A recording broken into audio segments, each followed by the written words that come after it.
नमस्कार, मैं हूं रंजीत झा। राहुल गांधी मानहानि केस का मामला बेहद दिलचस्प होता जा रहा है। दरअसल गुजरात हाईकोर्ट में जैसे ही राहुल गांधी मानहानि केस की याचिका पहुंची है, वहां गुजरात हाईकोर्ट की जुडिशरी में ही घबराहट की स्थिति उत्पन्न हो गई।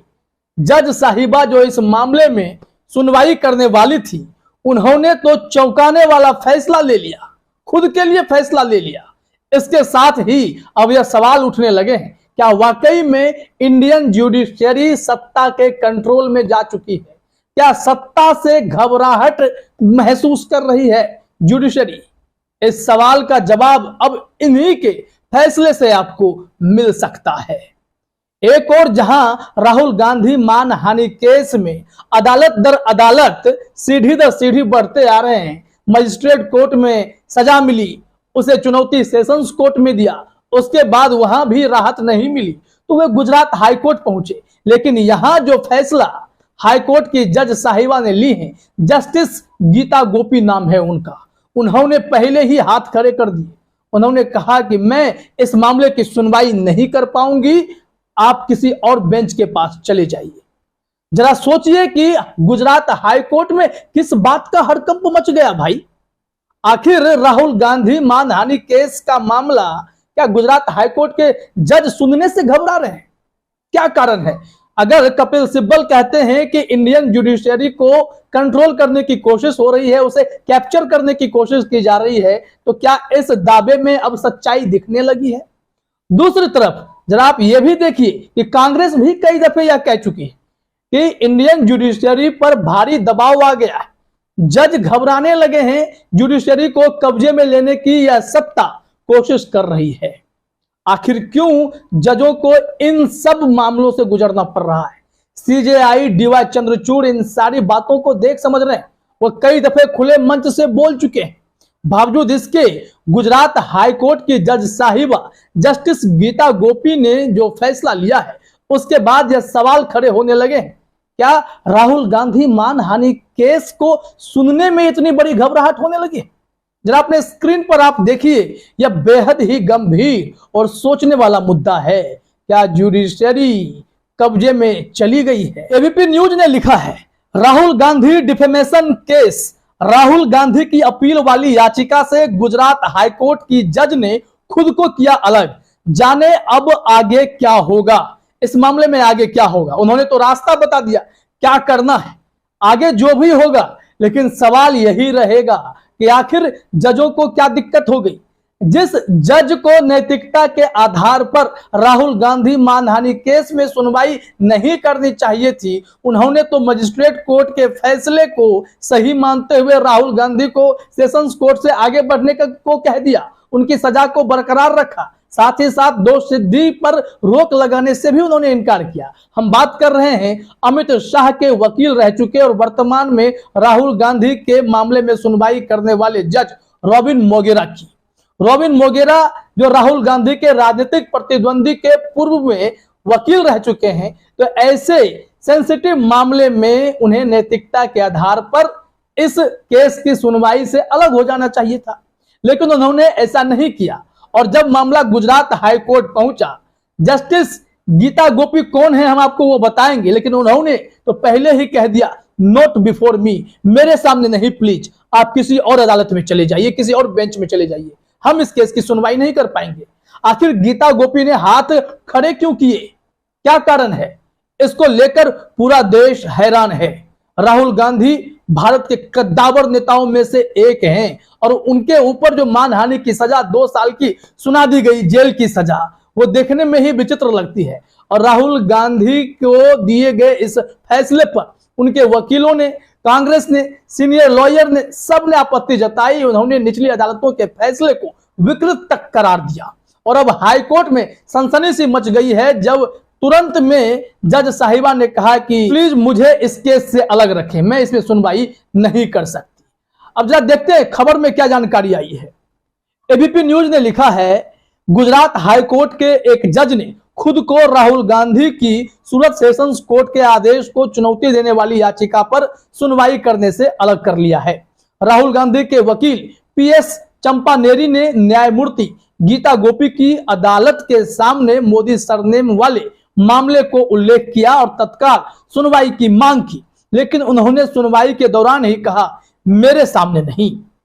इस मामले में पीटीआई ने भी जानकारी दी। एबीपी न्यूज ने उसी के हवाले से लिखा है कि जज साहिबा ने कहा किसी और बेंच में आप चले जाइए।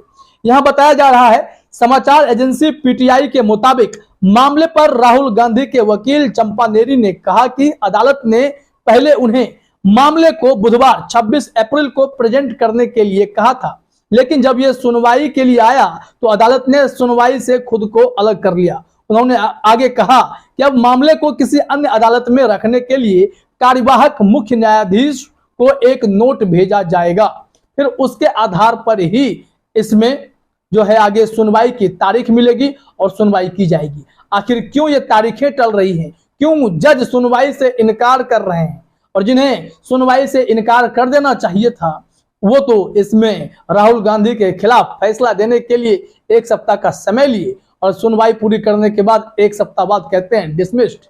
अब इसको कैसे आप देखते हैं? इस पूरे सियासी घटनाक्रम को अगर आप जुडिशरी से कनेक्ट करने की कोशिश करें तो बेहद ही गंभीर मामला है। क्या अदालतें वाकई में कंट्रोल हो गई हैं? सत्ता ने उन्हें जकड़ लिया है।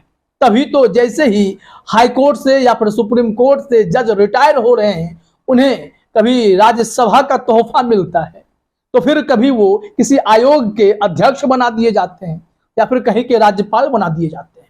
अब जानते हैं सबके बारे में, चीफ जस्टिस रंजन गोगोई भी राज्यसभा सदस्य बन चुके हैं और हाल ही में एक जज साहब राज्यपाल भी बने।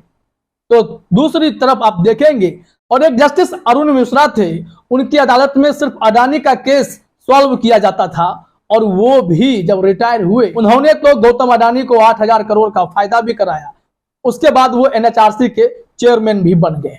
तो तोहफे मिलेंगे, अगर जो तोहफा स्वीकार नहीं करेगा उन्हें खुद केस से अलग हो जाने के लिए कह दिया जाएगा या फिर वो दबाव महसूस कर रहे होंगे। आरोप मोदी सत्ता पर लगने लगा है कि कैसे सरकार जुडिशरी को कंट्रोल कर रही है, उन्हें डरा रही है, उन्हें ही दबाव में लाकर छोड़ दे रही है।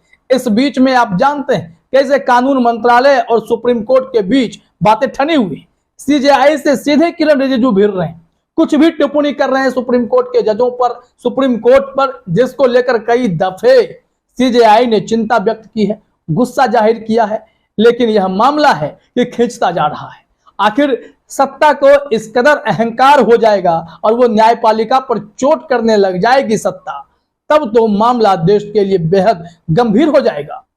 इस मामले में दैनिक भास्कर ने कहा है कि जो नोट भेजा जाएगा वो एक्टिंग चीफ जस्टिस एजे देसाई को भेजा जाएगा और एजे देसाई तय करेंगे कि अब अगली बेंच कौन सी होगी जो राहुल गांधी के मामले पर सुनवाई करेगी। अब जरा यह समझ लीजिए कि राहुल गांधी केस में कौन है जस्टिस गीता गोपी, जिन्होंने राहुल गांधी मामले की सुनवाई से खुद को कर लिया अलग। इनके जरा बैकग्राउंड को भी समझ लीजिए कि इन्हें किस बात की घबराहट महसूस हुई होगी, क्यों उन्होंने खुद को अलग कर लिया। जनसत्ता ने लिखा है कि 26 अप्रैल को गुजरात हाईकोर्ट में जस्टिस गीता गोपी की कोर्ट में राहुल गांधी का मामला मेंशन हुआ। उन्होंने थोड़ी देर मामला सुना, उसके बाद कहा मेरे सामने नहीं, और राहुल गांधी के वकील को सुझाव दिया कि वह इस मामले को हाईकोर्ट के एक्टिंग चीफ जस्टिस के सामने दोबारा मेंशन करें ताकि किसी और बेंच को असाइन हो सके। इन्होंने खुद को इससे अलग कर लिया। अब गीता गोपी की जानकारी जो है वो इस प्रकार है कि जस्टिस गीता गोपी मूल रूप से गुजरात की ही रहने वाली हैं। 24 मार्च 1966 को गुजरात के नवसारी में जन्मी जस्टिस गीता गोपी कॉमर्स में ग्रेजुएट हैं। उन्होंने सूरत के मशहूर सर केपी कॉलेज से ग्रेजुएशन किया है। इसके बाद नवसारी के दिनशो डब्बू लॉ कॉलेज से कानून की डिग्री हासिल की है। गुजरात हाईकोर्ट की वेबसाइट पर दिए गए ब्यौरे के मुताबिक जस्टिस गोपी ने साल 1993 में नवसारी के डिस्ट्रिक्ट कोर्ट से बतौर एडवोकेट प्रैक्टिस शुरू की थी। उन्होंने एडवोकेट केपी देसाई के साथ वकालत की शुरुआत भी की थी। जस्टिस गोपी 24 नवंबर 2008 को डिस्ट्रिक्ट जज कैडर से जुडिशरी में आई और तमाम क्रिमिनल और सिविल मैटर को हैंडल कर चुकी हैं। वह सीबीआई से लेकर पोटा कोर्ट में स्पेशल जज रही हैं। गोपी साल 2014 में गुजरात हाईकोर्ट की रजिस्ट्रार भी रही हैं। तो इन्हें जो है लगातार पदोन्नति मिलती रही। फिर वो गुजरात हाई कोर्ट में जज भी बन गई, पहले रजिस्ट्रार थी, सत्र अदालतों में, जिला के कोर्ट में वो जज रही हैं। इनका ट्रैक रिकॉर्ड तो इसी हिसाब से है क्योंकि वो आपराधिक मामलों में लगातार सुनवाई करते रहे और इसी कारण से राहुल गांधी का मामला भी उनके पास ही लिस्ट हुआ था। लेकिन विडंबना देखिए कि अब जस्टिस गीता गोपी इस मामले में सुनवाई करना ही नहीं चाहती है। तो क्या होगा ऐसे मामले में? अब राहुल गांधी के पास क्या विकल्प है? क्या सुप्रीम कोर्ट ही जाना पड़ेगा? क्योंकि कपिल सिब्बल ने तो पहले ही जुडिशरी पर चिंता जाहिर करते हुए कह दिया था कि यहां पर हो क्या रहा है। हैरत है, राहुल गांधी के मामले में जो भी जज फैसला दे रहे हैं वो फैसले ही हैरत में डालने वाले हैं। अगर मैं होता तो इस मामले को सीधे सुप्रीम कोर्ट में ले जाता, लेकिन जो राहुल गांधी के वकील हैं वो परंपरागत ढंग से चल रहे हैं, सीढ़ी दर सीढ़ी चल रहे हैं। लेकिन ऐसे मामले में त्वरित कार्रवाई की जरूरत है क्योंकि राहुल गांधी की सांसदी से जुड़ा हुआ मामला है। क्योंकि पूर्व केंद्रीय मंत्री कपिल सिब्बल ने यहां तक कहा था, अदालतों को क्या हो रहा है, संविधान के ढांचे ही गिर जाएंगे तो देश का क्या होगा? क्या देश के संविधान का ढांचा गिर रहा है? गिराने की कोशिश हो रही है? जज घबराहट में है, अलग हो रहे हैं? क्या कारण है? इतने दबाव ये लोग क्यों झेल रहे हैं? इसको लेकर सवाल उठने लगे हैं। तो राहुल गांधी के मामले में, राहुल गांधी के मानहानि केस के मामले में यह चौंकाने वाला फैसला सामने आया है, जिसके बाद से देश भर की जुडिशरी पर गंभीर सवाल खड़े होने लगे हैं। फिलहाल इस वीडियो में इतना ही। आप सभी का हमसे जुड़ने के लिए बहुत बहुत धन्यवाद।